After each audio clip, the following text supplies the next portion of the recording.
Você já parou para se perguntar o que é, de fato, ser uma boa pessoa?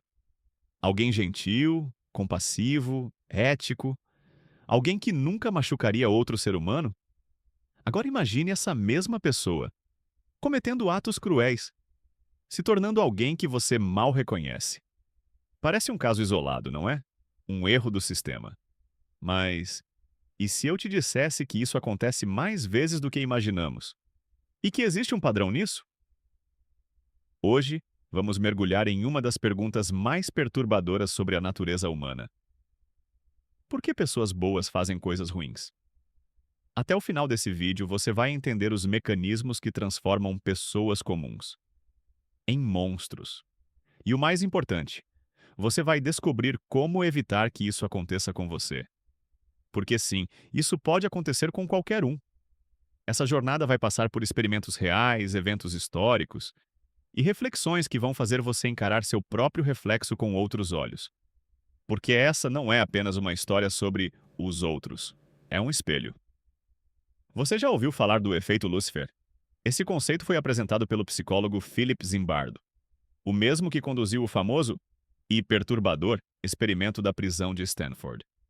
Ele mostrou que o ambiente onde estamos, os papéis que assumimos e principalmente a autoridade a que obedecemos, podem transformar qualquer um, inclusive você, em alguém que machuca.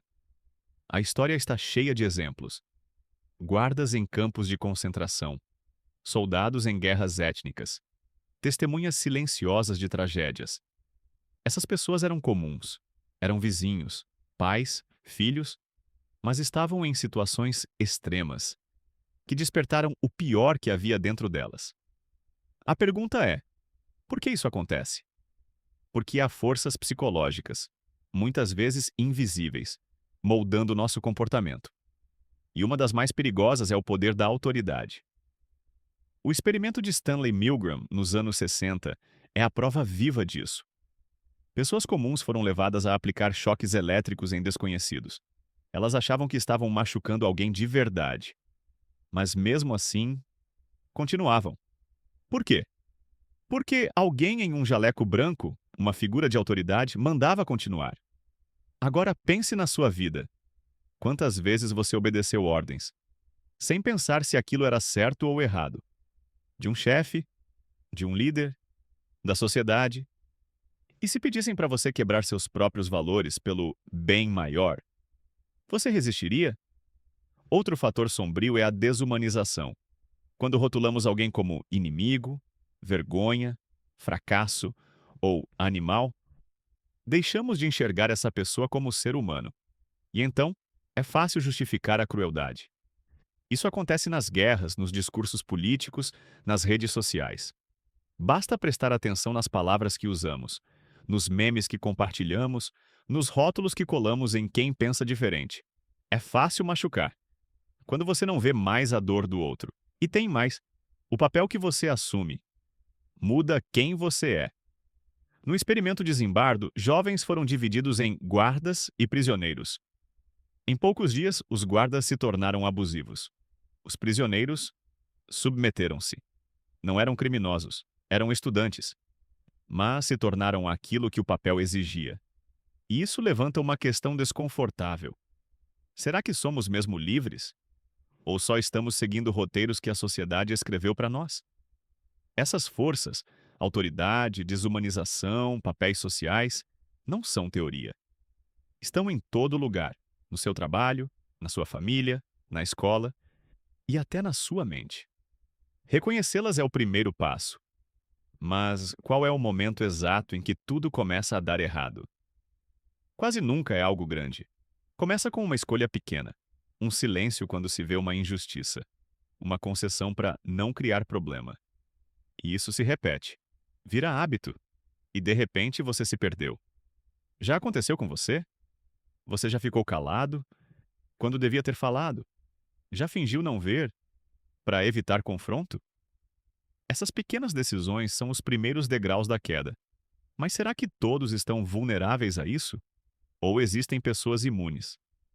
A resposta é: ninguém é imune. Claro, algumas pessoas têm mais empatia, mais consciência. mas sob as circunstâncias erradas, qualquer um de nós pode falhar, até você. O psiquiatra Carl Jung falava sobre a nossa sombra, a parte de nós que preferimos esconder. A raiva, a inveja, a sede de controle. Negar essa sombra só dá mais força a ela. Já sentiu uma raiva que te assustou? Já fez algo que nunca imaginou fazer?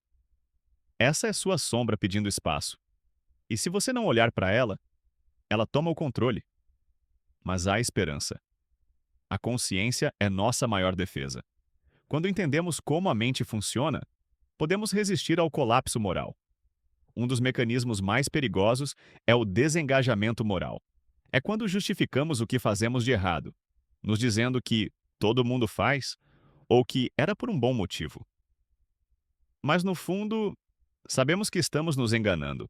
Para evitar isso, é preciso praticar a vigilância moral, questionar suas ações, refletir sobre suas motivações e cultivar empatia. Empatia é o antídoto mais poderoso contra a desumanização. Não é apenas um sentimento bonito, é uma habilidade, uma escolha. Quando você olha alguém nos olhos e realmente vê não o que ele representa, não o que ele acredita, não o que ele errou, mas a sua humanidade, a sua dor, a sua história, fica muito mais difícil virar as costas. Fica quase impossível ferir.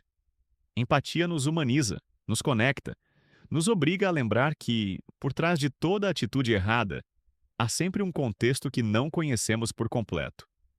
E talvez nunca vamos conhecer. Mas há algo ainda mais urgente. Entender que, por mais empáticos que sejamos, não vivemos sozinhos.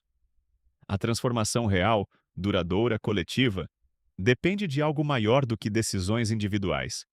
Liderança, responsabilidade compartilhada, coragem comunitária. A história já deixou isso claro inúmeras vezes. Um líder pode levantar uma civilização ou arrastá-la para a barbárie. Adolf Hitler não matou milhões sozinho. Ele manipulou, convocou, empurrou e milhões seguiram. Martin Luther King também não marchou sozinho. Ele inspirou, unificou e mostrou que a liderança verdadeira não grita. Ela eleva. A diferença entre um monstro e um mártir está no tipo de influência que escolhemos exercer e no tipo de influência que aceitamos seguir. Você pode não se ver como um líder, mas todo mundo lidera alguém, direta ou indiretamente, na forma como reage, naquilo que compartilha, na maneira como trata quem está em silêncio. Seus filhos observam, seus colegas aprendem, desconhecidos se inspiram ou se decepcionam com o que você decide mostrar.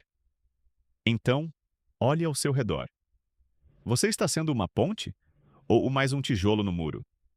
Você está espalhando compaixão ou reforçando preconceitos, julgamentos, sarcasmo, indiferença? É aqui que entra a pergunta mais difícil de todas. O que você vai fazer com tudo isso?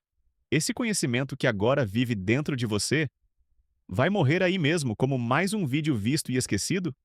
Ou vai se tornar ação? Você vai perceber nos momentos críticos, quando estiver prestes a ceder, a julgar, a se calar e escolher resistir? É aí que a coragem moral entra.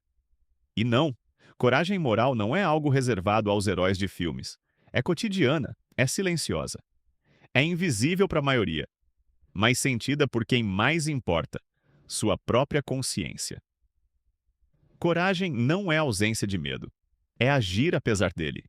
É segurar a mão trêmula e dizer: eu não vou me omitir.